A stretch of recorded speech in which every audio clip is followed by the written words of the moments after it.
Well, hello, friends. Andy C. Lewter here, and I am coming to you live on Church Talk TV with Bishop Andy C. Lewter. Now, let me quickly explain why you're seeing me at this particular time. There are a number of streaming initiatives that I have taken on. I begin with Sunday at 9 o'clock with my congregation in Queens, New York. That's the Queens Ministry. And I do that from about 9 to 10 a.m. And then I come on again at 11 a.m. with my congregation from Long Island, Amityville, Long Island. Those are our two major streaming opportunities that take place on Sunday. I return Tuesday morning at 9 a.m. with a weekly clergy roundtable with a panel of preachers from around the country. On Wednesday night, I do a live stream again from the Queen's Ministry. That's my weekly Bible study. But I wanted to do something quite different. I wanted to do something in the evening. And so I'm hoping that all of my Facebook friends are joining me and coming on. And tell a neighbor, tell a friend that Bishop Lewter is on the line. Now, I'm going to be doing a couple of things tonight. And this stream will only be a half hour. This will be a half hour live stream, Church Talk TV with Bishop Andy C. Lewter. This is my Wednesday word for the week. This is my Wednesday word for the week. And so I'm going to be doing a couple of things. Now, on Sunday and Wednesday, I am focused on ministry and probably preaching. But I wanted to do something a bit different this evening. I wanted to share some music with you because we have a number of local artists that I am excited about sharing with you.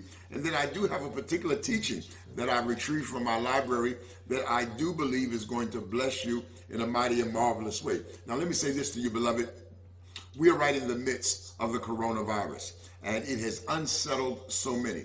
And our spirits are soaring and moving in different directions.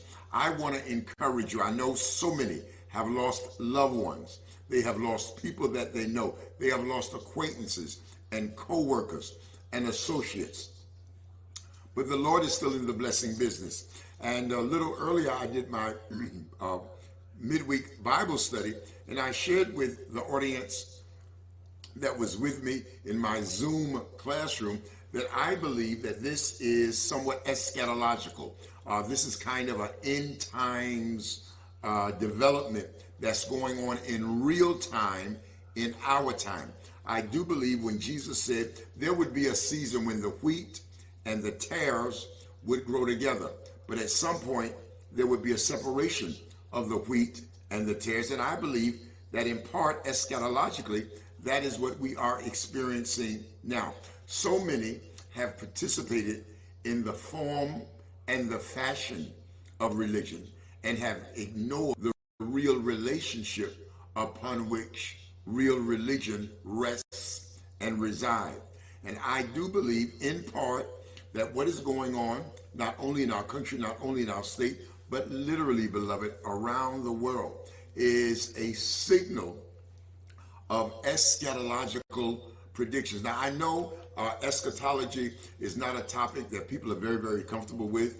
They get very, very uneasy.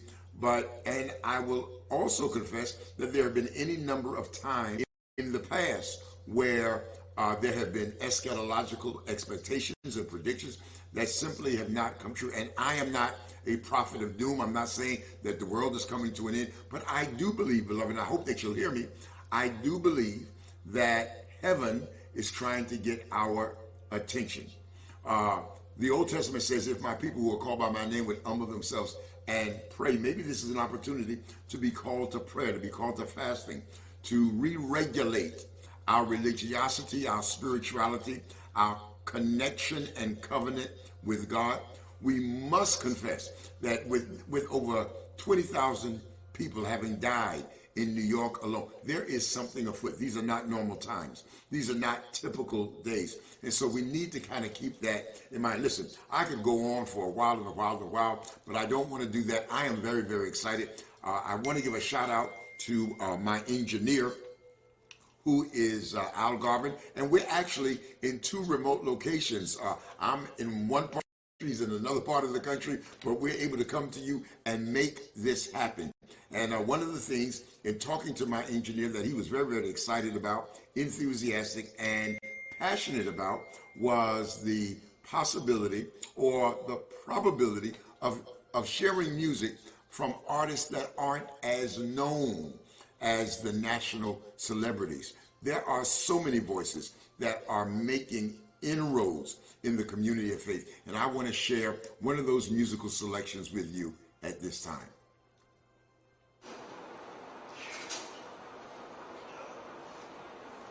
My brother is always late. You got to have every dial today, man. Every dial.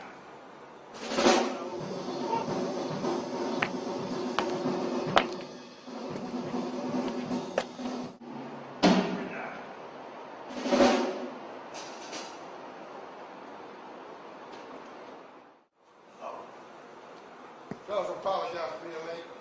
Once more again. I said I apologize. Yeah, all right. Ty, kick it, man. If you don't have your business fixed, shame on you.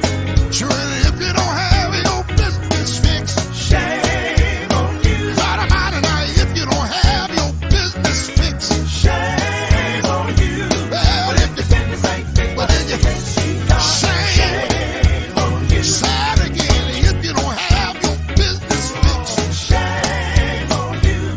If you know right from wrong, shame on you. Hey, if you don't have your business fixed, no, shame on you. Well, if you business ain't fixed, well then you shame on you. Look at here, there was an old lady by the name of Leola Jacobs. She told me, she said, son, you anointed and you appointed, and if your business ain't fixed with God, it's a shame for you to die and go to hell. She looked me dead in my face and she said, son, if your mind is not made up, shame on you.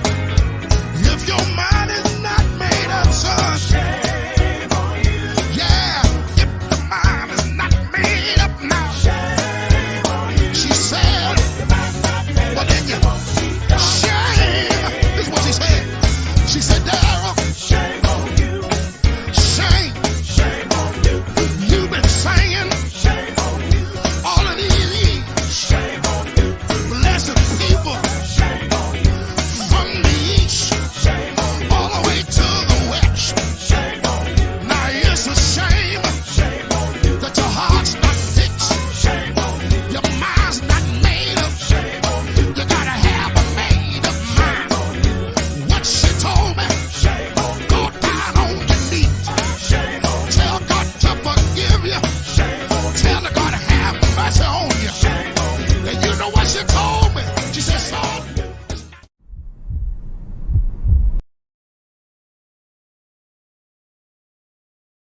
with Shame on You, right? Shame on You from Darryl McFadden. Again, my goal and my objective on these Wednesday nights, and I know it is somewhat late, I want to share with you magnificent music that's coming from voices that you normally expect.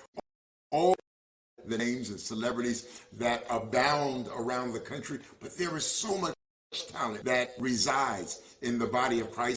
And one of my is to be a sort of a video disc of sorts, and my goal is to share with you some names and some individuals and some music and material that you may not normally come across. The sound, I grew up listening to a traditional sound of quartet music. It was primarily drums, WNYE, Channel 25, for a portion of my life.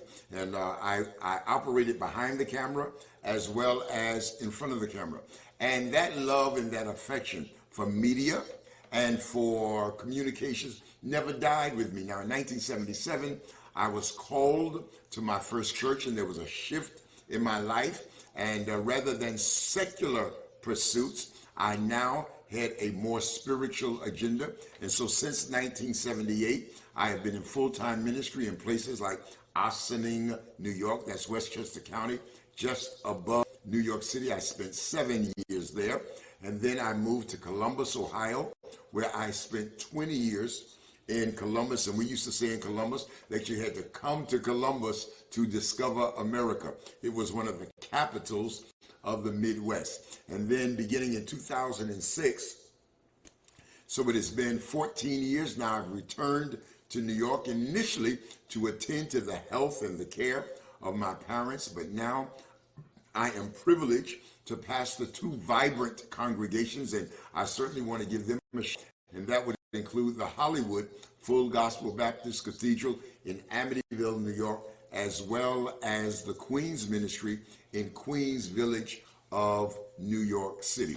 But amidst all of that ministry, my love and affection for music and for media and for radio and television, that never died, it never faded in terms of my personality and my commitment and my loyalty. And while my highest priority obviously was the pastoral ministry, I have tried to juggle my interests and my passion in these other areas and disciplines as well. And so that's what I'm doing on Wednesday night. I intend to be here every Wednesday night. It is a little less of Bishop Lewter, and it is a little more of the technocrat and nerd and the music DJ and music VJ. And I'm hoping to share with you some tremendous items in that particular regard. Now, I don't want to totally abandon my commitment to teaching, because I believe that is extremely important. And especially now that social distancing has become so prominent and so popular and so exercised in our culture, we're doing a lot of things digitally and virtually. Let me also say a new initiative that I've launched just these last 24 hours is a virtual office. And so those of you who need to be in touch with me and to meet with me, and because we can't physically do that, I do have a virtual office that I encourage you to take advantage of. That's bishopluter.net, bishopluter.net. You can make an appointment and we can have a Zoom meeting as a result of your making such an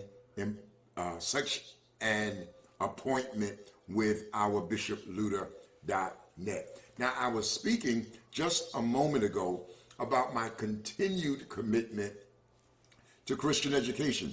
And I do think that this is a time and a season where people need to be more informed about God, exactly who God is. And I have some dear friends who work in this particular area, and they have put together a video that talks about Yahweh, talks about who God is. And so amidst these 30 minutes that I'm doing, I also want to pause and have a teaching moment.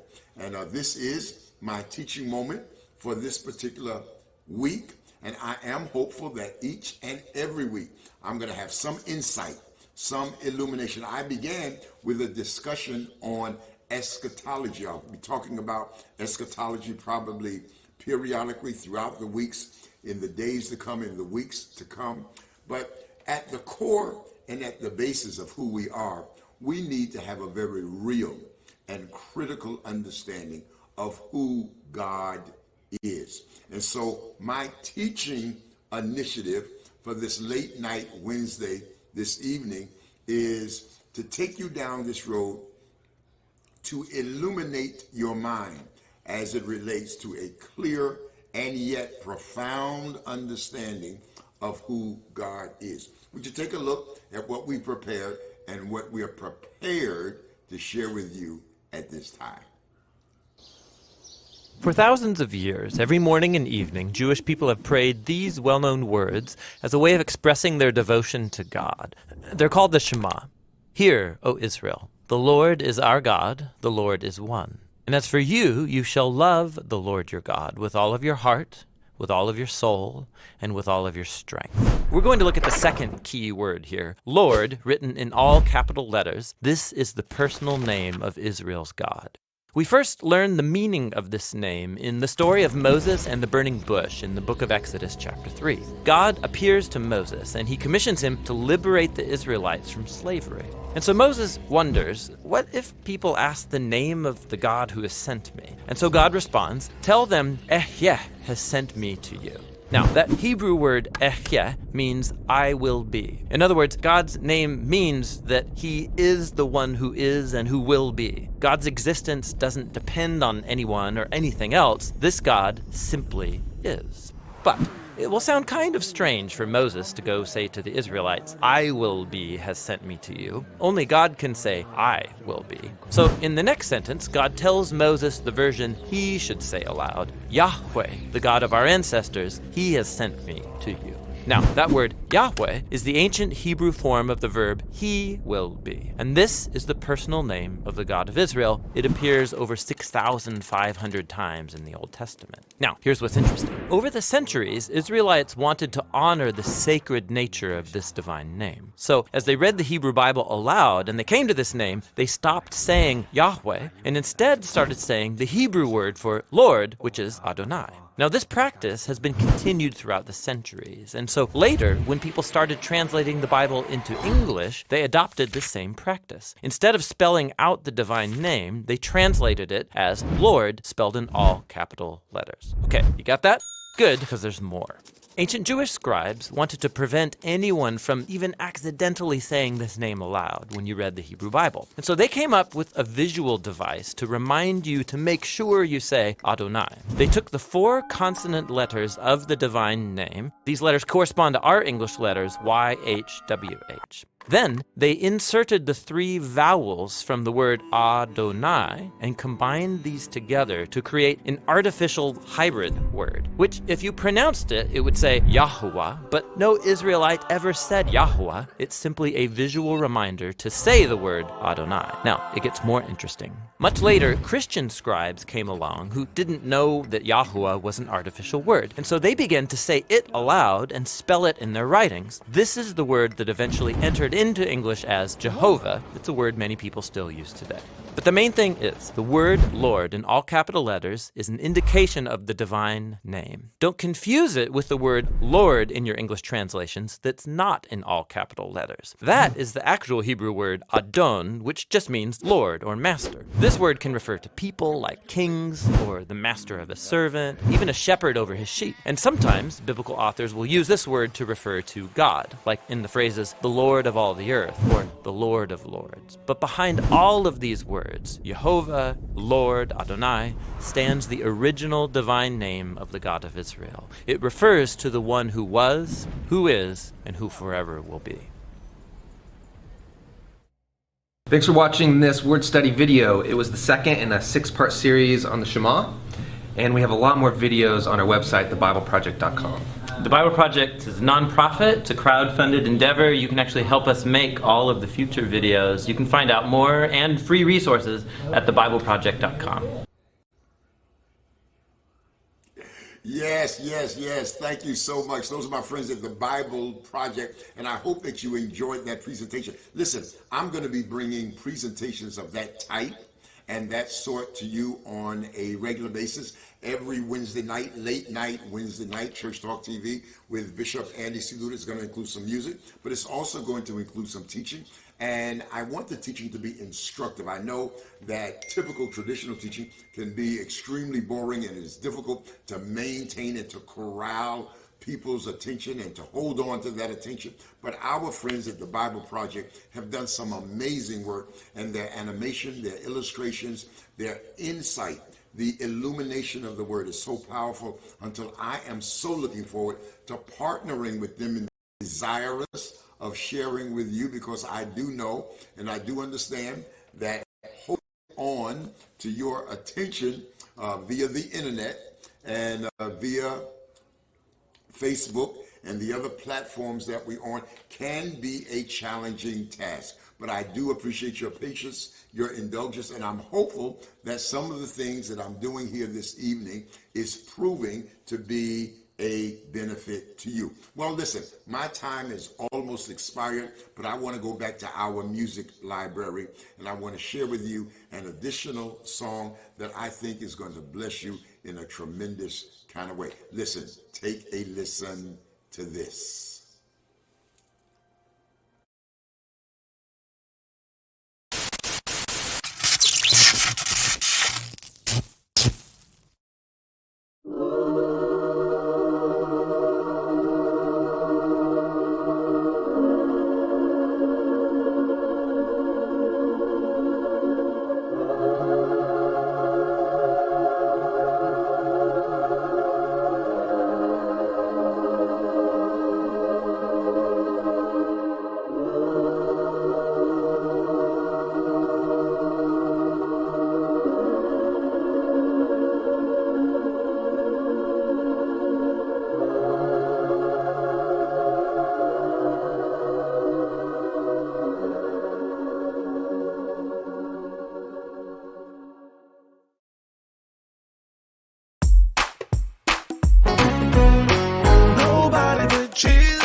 Things you've done in my life, how you always made a way, blessing me each and every day.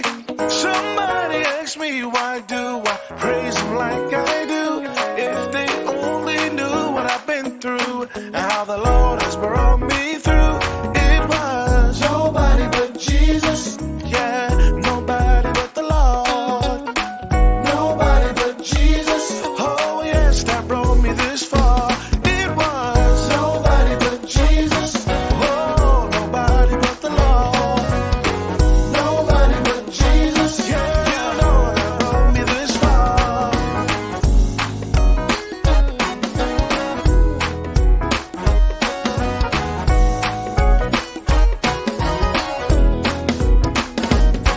He kept me, he saved me, delivered me, Jesus filled me. He kept me, oh, he saved me, oh yes he did, delivered me, and I'm glad about it. Jesus filled me. Oh, it was nobody but Jesus, nobody but the Lord, nobody but Jesus, that brought me this far. It was nobody but Jesus, ooh, nobody but the Lord, yeah, nobody but Jesus. Well, listen, friends, that's the group Heaven Sent. I am so proud of these young men. These are actually all local young men from Long Island. Some of them are from Amityville, other part of Long Island, and it just goes to show that we have young men who are doing some positive things. All of our young men are not doing drugs, not selling drugs, not gang banging, have not ended up in jail. That we have some young men that we can be godly proud of, and they have their own expression. They have their technique, they have their own sound, they have their own music. Again, this does not sound like the typical or the traditional quartet music that I grew up on and was so familiar with. It is radical, it is revolutionary. It has an appeal to persons such as myself in my generation, as well as an appeal to a much younger generation, even the millennials. And of course, you know, there is a generation that now comes after the millennials are no longer the younger people of our society and our culture. Actually, the millennials are rapidly moving into the middle age years. And I am so godly proud of each and every one of them. Listen.